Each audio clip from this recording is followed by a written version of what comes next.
Bismillahirrahmanirrahim. Assalamualaikum warahmatullahi wabarakatuh. Bertemu lagi dengan saya Jaka Permana dalam pelajaran matematika.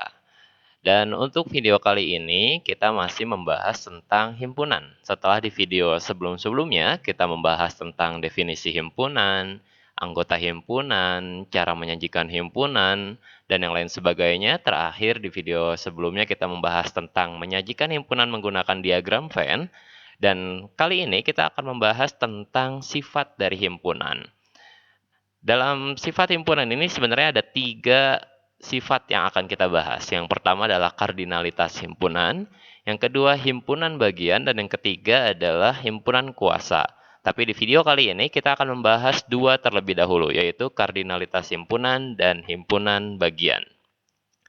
Langsung saja yang pertama tentang kardinalitas himpunan. Apa sih sebenarnya kardinalitas himpunan itu?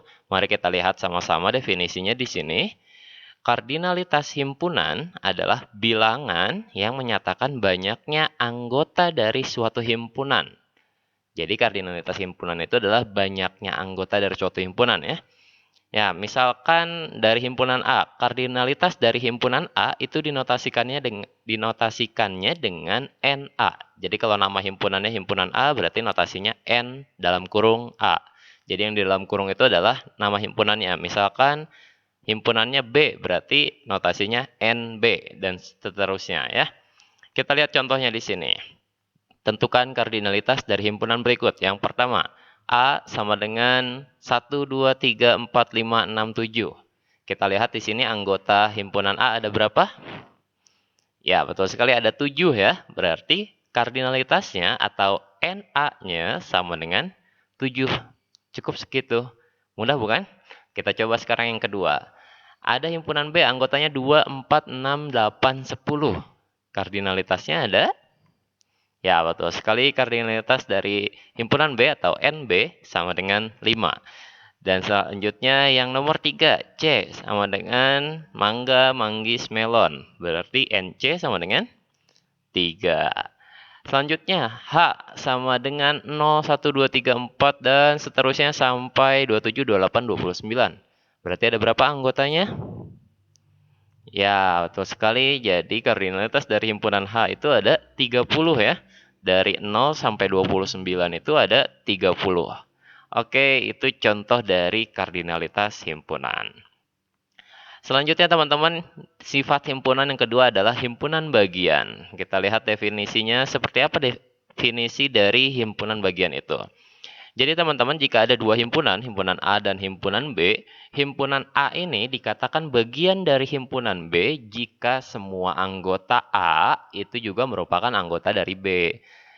Nah, notasinya A bagian dari B. Notasinya seperti yang teman-teman bisa lihat di presentasi ini, seperti huruf C ya. Ya, tapi lebih gepeng gitu ya. Jadi A itu dibacanya A bagian dari B. Contohnya kita lihat bersama-sama di sini. Diketahui ada himpunan A 1, 3, 5, 7.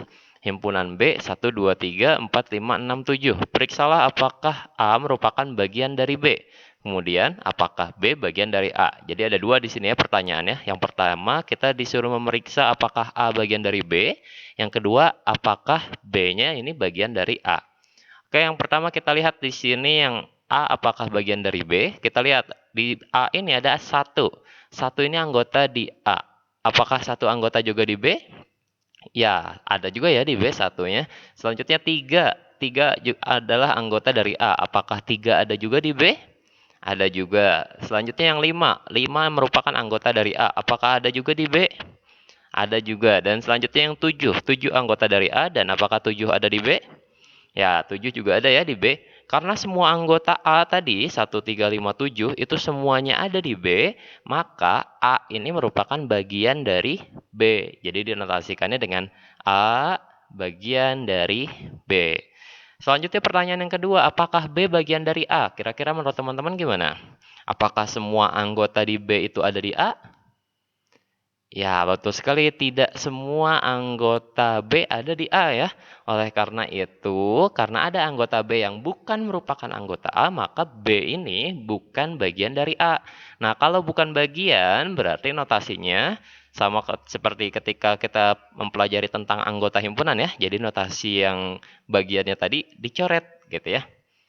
Ya, gimana teman-teman, bisa dipahami? Kita coba lihat lagi contoh yang kedua.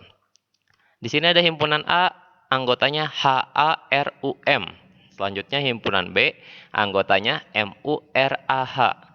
Kita disuruh cek lagi apakah apakah A bagian dari B dan B bagian dari A. Kita lihat apakah semua anggota A itu ada di B. H apakah ada di B. A apakah ada di B. R apakah ada di B. U apakah ada di B. Dan M apakah ada di B.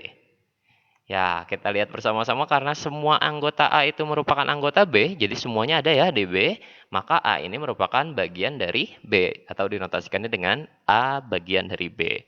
Selanjutnya, hal yang sama dengan B, karena semua anggota di B itu juga bagian dari A. M ada di A, U ada di A, R ada di A ada di A, H juga ada di A. Karena semua anggota B juga merupakan anggota A, maka B juga merupakan bagian dari A. Dan dinotasikannya berarti B bagian dari A. Jadi untuk himpunan bagian ini teman-teman cukup lihat saja apakah semua anggota himpunannya itu ada di himpunan yang lebih besarnya gitu ya. Kayak tadi apakah A bagian dari B, kita cukup melihat apakah semua anggota A itu ada di himpunan B. Terus apakah himpunan B bagian dari A, berarti kita lihatnya apakah semua anggota himpunan B itu ada di himpunan A. Jika ada semuanya, maka dia merupakan himpunan bagian. Jika ada salah satu yang tidak, berarti dia bukan himpunan bagian. Ya, demikian teman-teman untuk pembahasan hari ini, dan ini ada tugasnya. Nanti akan ada CBT atau computer based tes berbasis komputer tentang sifat himpunan ini. Teman-teman tugasnya adalah teman-teman catat soal dan jawaban yang teman-teman pilih di buku tulis matematikanya. Jadi yang dicatat itu soal dan jawaban yang dipilih ya. Jadi kan nanti pilihan ganda ada A, B, C, D. Jadi pilihannya nggak harus semuanya teman-teman tulis. Misalkan hasil dari 1 ditambah 1 sama dengan A 1, B 2, C 3, D 4. Teman-teman cukup mencatatnya hasil dari 1 ditambah 1 adalah B 2 gitu ya. Jadi soal dan jawaban yang teman-teman pilih. Jangan lupa sertakan nama, kelas, hari, dan tanggal di bagian kiri atas catatan teman-teman ya. Dan selanjutnya nanti pengumpulannya seperti biasa difotokan dan diupload catatannya tersebut di web Smart School Al-Wafa. Dan sebelum melaksanakan CBT, seperti biasa ada aturan yang harus teman-teman perhatikan. Di sini saya ingatkan kembali, bagi teman-teman yang menggunakan komputer atau laptop, matikan terlebih dahulu screensaver-nya ya. Karena ketika nanti teman-teman sedang berpikir dan teman-teman diamkan layar komputernya, jika ada screensaver-nya nanti akan dianggap teman-teman keluar dari aplikasi tersebut. Dan yang menggunakan Android, juga dinonaktifkan mode sleep atau tidur di handphonenya ya. Biasanya ada di pengaturan tampilan, itu ada mode sleepnya atau mode tidurnya. Biasanya kan kita atur setelah berapa detik gitu ya. Nah, teman-teman itu dinonaktifkan dulu atau dipilih tidak pernah atau never gitu di sana ya. Selanjutnya nonaktifkan juga notifikasi WhatsApp, Instagram, YouTube, dan yang sebagainya agar tidak muncul ketika teman-teman melaksanakan CBT. Selanjutnya adalah dilarang membuka aplikasi lain. Jadi ketika melaksanakan CBT, teman-teman jangan buka aplikasi yang lain. Karena ketika teman-teman membuka aplikasi yang lain, maka akan dianggap oleh sistem teman-teman telah selesai. Dan teman-teman akan dikeluarkan dari ujiannya dan tidak bisa kembali lagi ke ujian tersebut. Dan yang pastinya yang terakhir, karena ini bersifat online, jadi pastikan koneksi internetnya berjalan dengan lancar. Jika ada hal-hal yang tidak dipahami, silakan teman-teman tanyakan di grup kelasnya. Ya, demikian teman-teman untuk pertemuan kali ini. Terima kasih banyak. Mudah-mudahan materi yang disampaikan dapat dipahami. Dan jika ada yang masih bingung, silahkan jangan sungkan untuk bertanya. Terima kasih. Assalamualaikum warahmatullahi wabarakatuh.